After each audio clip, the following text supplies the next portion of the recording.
येथील सार्वजनिक बांधकाम विभागाच्या शासकीय विश्रामगृहात शिवजयंतीची आढावा बैठक नुकतीच संपन्न झाली। 19 फेब्रुवारी रोजी छत्रपती शिवाजी महाराजांची 391वी जयंती साजरी होत आहे। त्यानिमित्ताने आमदार अतुल बेनके यांच्या उपस्थितीत ही आढावा बैठक नुकतीच संपन्न झाली। शिवजयंती उत्सव ठराविक लोकांमध्ये साजरा होणार असल्याचे देखील यावेळी आमदार अतुल बेनके यांनी सांगितले। तसेच प्रशासन आणि शिवभक्तांमध्ये समन्वय असला पाहिजे, कोणतीही गालबोट लागता कामा नये असे देखील ते म्हणाले। आणखीन काय म्हणालेत आमदार अतुल बेनके, या बातमीचा आढावा घेतलाय आमचे प्रतिनिधी अक्षदा रोकडे यांनी, पाहुयात।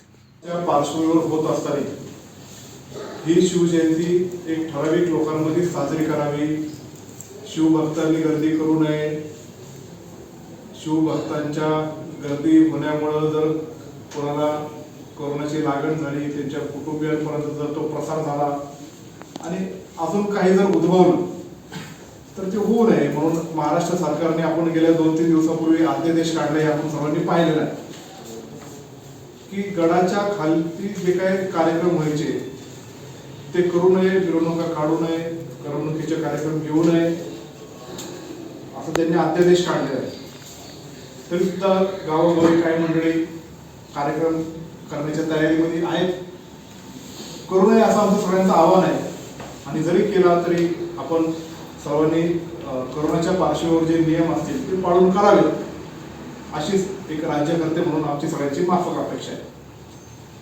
त्याचबरोबर ह्या शिवजयंती सोहळा जो किल्ल्यावर होणार आहे तो अत्यंत चांगल्या पद्धतीने व्हावा, त्याचं प्रसारण लाईव्ह प्रदर्शन लाईव्ह मीडियाच्या माध्यमातून, आपल्या सर्वांच्या माध्यमातून, जे ऑनलाईन साइट्स आहेत फेसबुक किंवा इतर यूट्यूब चॅनल्स किंवा यूट्यूबच्या माध्यमातून लाईव्ह करतात त्या माध्यमातून करण्याची प्रशासनाने तयारी केलेली आहे।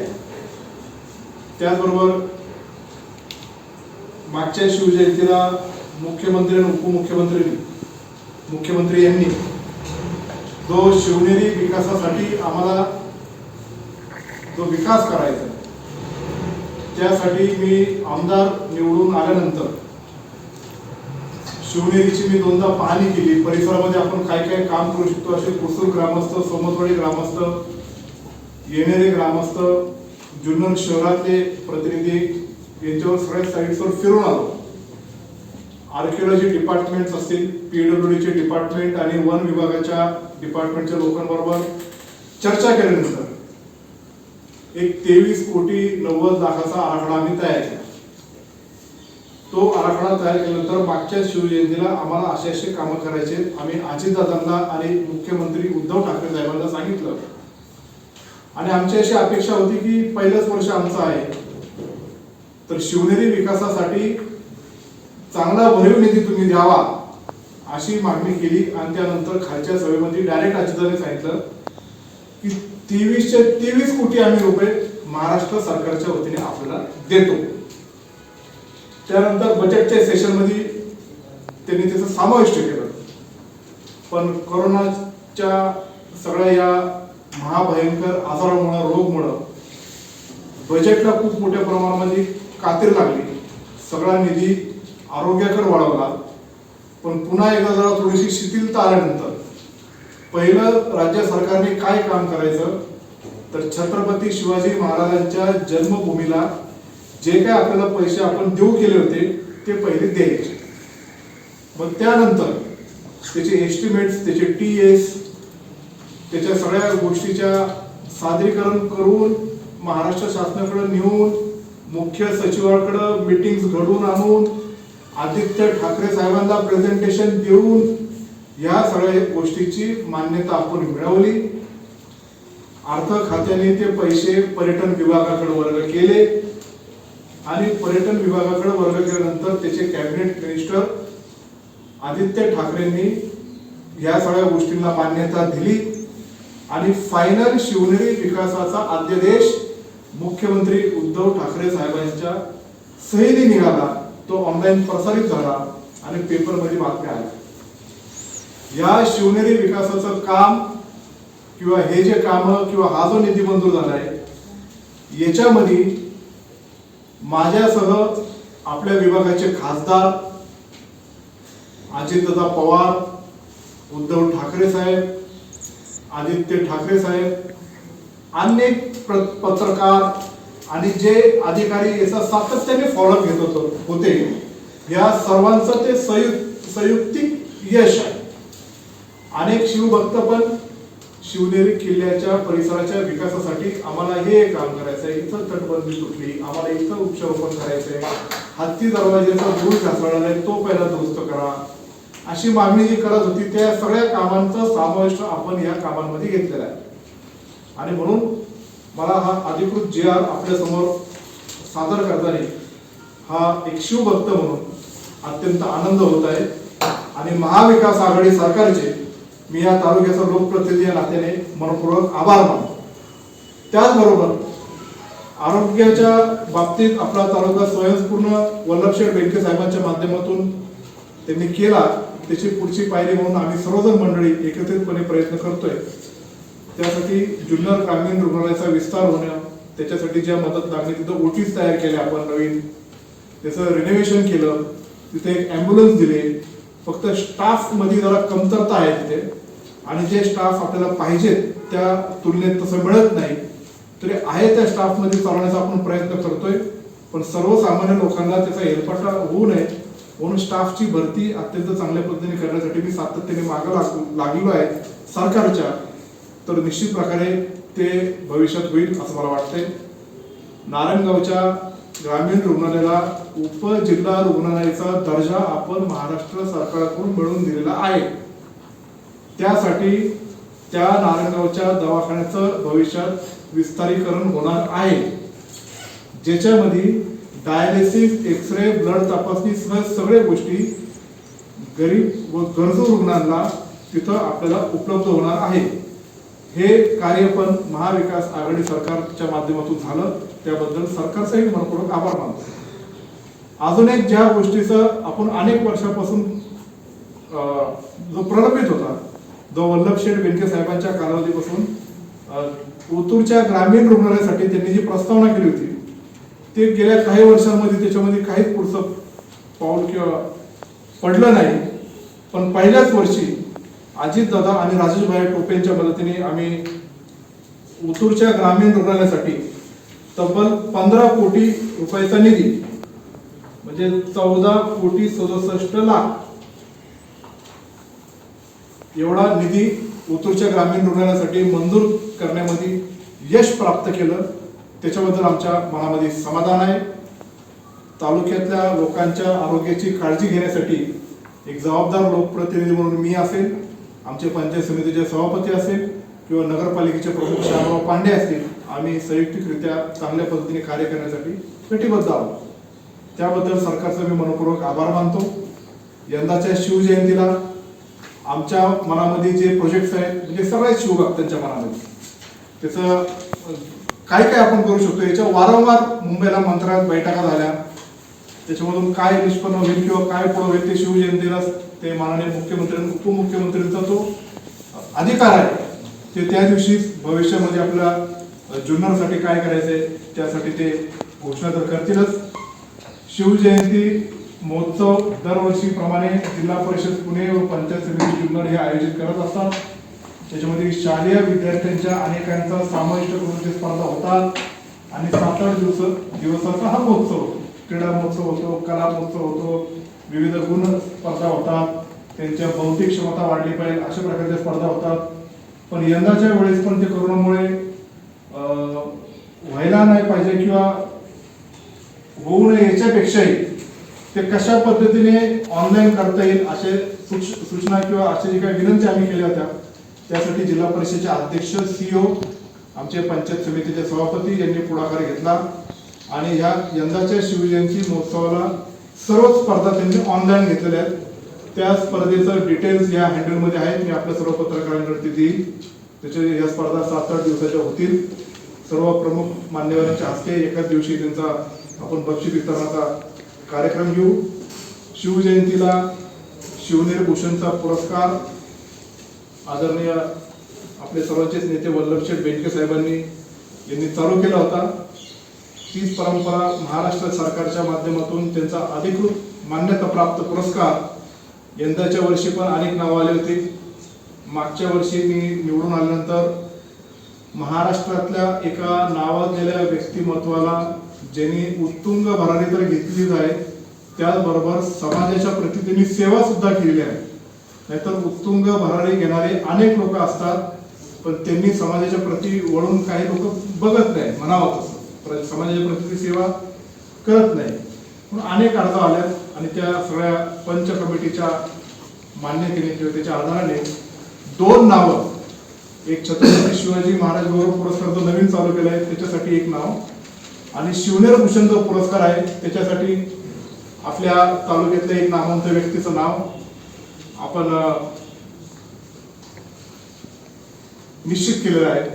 त्यामध्ये छत्रपती शिवाजी महाराज पुरस्कार, छत्रपती शिवाजी महाराज गौरव पुरस्कार आपण ज्यांना प्रदान करीत आहोत ते व्यक्ती आपल्या निमगाव दावडीचे खेड तालुक्यातले एका शेतकरी कुटुंबातला, ज्यांनी पिंपरी चिंचवड महानगरपालिकेच्या मुख्य उद्यानामध्ये तिथे गार्डनिंगचं काम केलं आणि अशा एक सर्वसामान्य कुटुंबातल्या मुलगा श्रीयुत संकेत बोंडवे यांनी अत्यंत कष्टातून शिक्षण घेतलं, IAS ऑफिसर झाले. IAS ऑफिसर झाल्यानंतर अनेक ठिकाणी पदावर त्याचं काम केलं, त्याचं पण परिपत्रक मी आपल्याकडे देईल. पण प्रामुख्याने मध्य प्रदेश राज्यामध्ये त्यांनी 2 ठिकाणी कलेक्टर म्हणून काम केलं, अनेक मिनिस्टर्सकडे त्यांनी PS म्हणून काम केलेलं आहे, आणि आत्ता ते नितीन गडकरी साहेबांचे खासगी सचिव आहेत. ते आपले जिल्ह्यातलेच एक सपुत्र आहेत आणि त्यांचं आजोळ हे नारायणगाव आणि परिसरात असल्यामुळं त्यांनी नारायणगाव आणि परिसरातल्या अनेक विद्यार्थ्यांना MPSC UPSC होण्यामध्ये खूप मोलाचं मार्गदर्शन केलं, आणि त्यांचं संकेत बोंडवे साहेबांचं फॉलोअर्स तरुण पिढीमध्ये आपल्या तालुक्यामध्ये खूप मोठ्या प्रमाणामध्ये आहे. त्यांचाही सहवास मला माझ्या तरुणपणे लाभला. आपल्या तालुक्यातले अनेक लोकांचे ते मित्र सुद्धा आहेत.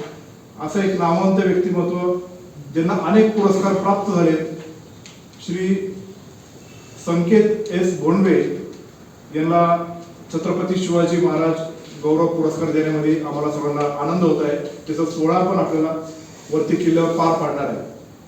त्याचबरोबर शिवनेर भूषण पुरस्कार यंदाच्या वर्षी आपल्याच तालुक्यातल्या एक भूमिपुत्र ज्यांचं मूळ गाव उंबरज आहे, त्यांनी पण कष्टातून शिक्षण घेतलं, डॉक्टर झाले, आणि डॉक्टर झाल्यानंतर तब्बल 5,000 लोकांना त्यांनी सर्पदंशापासून बरा केलेला आहे.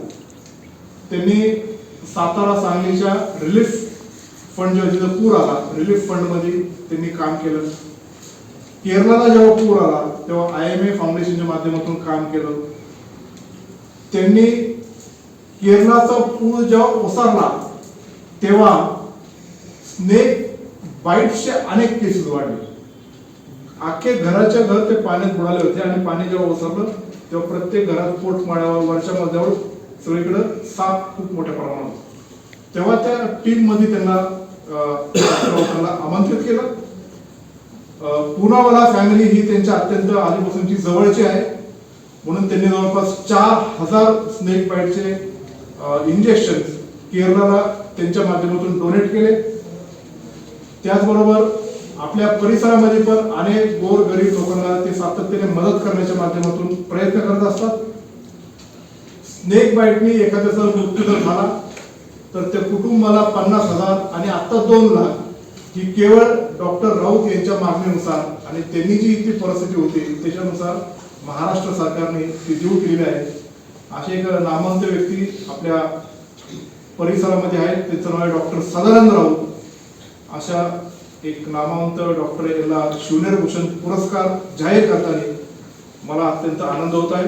त्यांची अनेक कामाची जी माहिती आहे ती आपल्या सर्वांना इथं प्राप्त तर होईलच, पण ऑस्ट्रेलियामध्ये पण स्नेक बाईटचं मॅनेजमेंट कसं करावं याच्यासाठी डॉक्टर राऊत यांना तिथं 1-2दा आमंत्रित केलं होतं, आणि जगामध्ये त्यांचं नाव आता झालेलं आहे, आणि स्नेक बाईट्सवर ते निश्चित प्रकारे चांगलं कार्य करतात.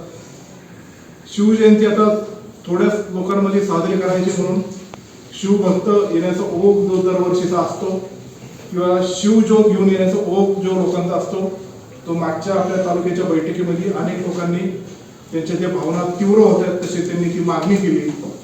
पण सरकारने आता ठराविक लोकांमध्ये शिवजयंती करायची ठरवलेली आहे.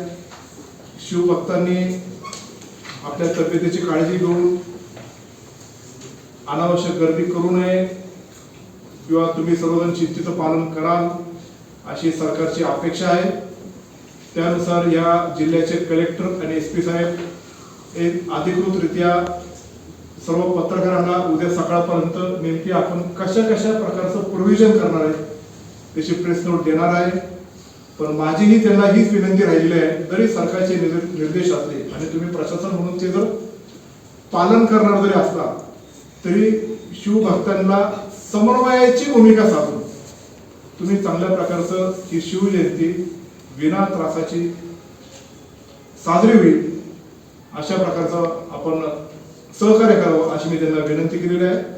माझ्या प्रत्येक राजकीय नेत्यालाही विनंती आहे की यंदाची शिवजयंती कशी साजरी करावी याचं परिपत्रक महाराष्ट्र सरकारच्या प्रमुखांनी काढलेलं आहे. त्याच्यावर विनाकारण इश्यू करून आपल्या तालुक्यामधलं एक वेगळं वातावरण तयार होईल असं तुम्ही करू नये आणि सर्वांनी प्रशासनाला सहकार्य करावं. आणि आपणही सर्वांनी एकाच दिल्याने एखादी गोष्ट जर सांगितली तर वेगळं बोलून लावून हा आपला राजाचा जो उत्सव आहे तो निश्चित प्रकारे त्याला काही कुठलं गारबोट लागणार नाही याची काळजी आपण सर्वांनी मिळून घेऊया. शेवटी एकत्रित काम केल्यानंतर ते काम निश्चित प्रकारे यशस्वी प्राप्त होतं. पण यंदाच्या वर्षी महाभयंकर कोरोनाचा आजार असल्यामुळं आपण प्रत्येकाने ती काळजी घेणं अत्यंत गरजेचं असल्यामुळं आपण सर्वजण सहकार्य कराल अशीच मी अपेक्षा बाळगतो.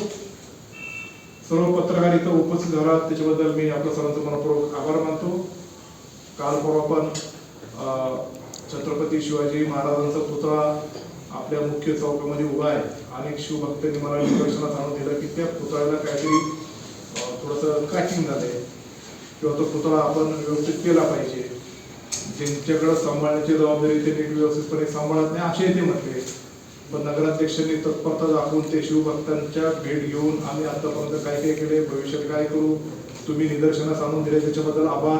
त्याची दुरुस्ती तर करूच, पण यंदाच्या शिवजयंतीनंतर ते पुतळा कितपत स्ट्रॉंग आहे किंवा कसा आहे तो आपण एकदा चेक करू. नाहीतर आपण नवीन पुतळा तिथं बसवू चांगल्या प्रकारचा.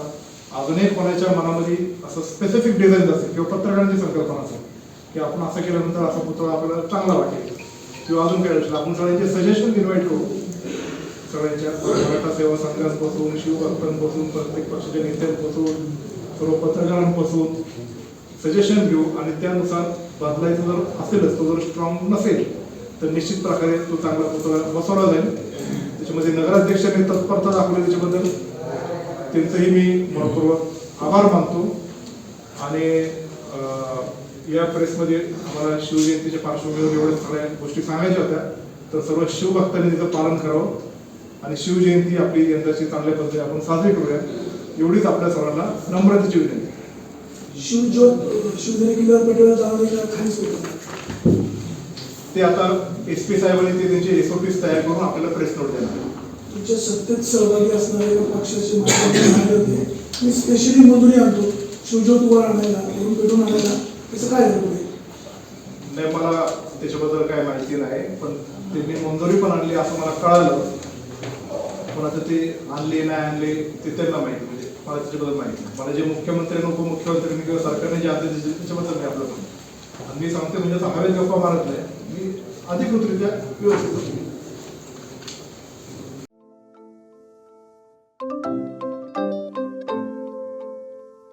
नवनवीन आणि ताज्या घडामोडींसाठी आज 24 तास सबस्क्राईब करा. त्याचबरोबर बेल आयकॉनवर क्लिक करा आणि मिळवा आमच्या बातम्यांच्या नोटिफिकेशन्स. तसेच आज 24 तासची प्रत्येक बातमी आपल्याला कशी वाटली हे कळवा. लाईक करून, कमेंट करून आणि आमच्या बातम्या शेअर सुद्धा करा.